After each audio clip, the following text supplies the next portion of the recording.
చెప్పేదేమో IT company అని చెప్పి, technology company అని చెప్పి, బట్ ఇచ్చే జాబ్ ఏమో నాన్ ఐటీ కంపెనీలు. అందులో కొన్ని అడ్రస్ లేని కంపెనీలు ఉంటాయి. మీరు ఏ కాలేజ్ తీసుకున్నా 70% students why they are not getting job in the college. అసలు ఏం రీజన్స్ ఉన్నాయని చూస్తే, ఒకటి అవుట్డేటెడ్ కరికులం. సో అవుట్డేటెడ్ కరికులంని చాలా యూనివర్సిటీస్, చాలా కాలేజెస్ మార్చిన ఇండస్ట్రీ అలైన్డ్ కరికులం కింద తీసుకొచ్చింది.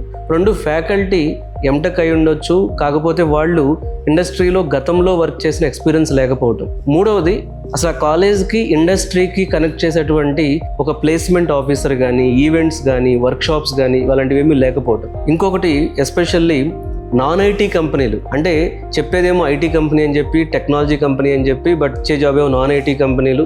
అందులో కొన్ని అడ్రస్ లేని కంపెనీలు ఉంటాయి. సో ఇందులో ఇంకా వెళితే అసలు ఆ కంపెనీ ఆఫర్ లెటర్ ఇస్తుంది కానీ జాయినింగ్ డేట్ ఇవ్వరు. మరి ఆఫర్ లెటర్ ఏంటంటే జాయినింగ్ డేట్ లేకుండా అలా స్ట్రగుల్ అవుతున్న పిల్లలు చాలామంది ఉన్నారు.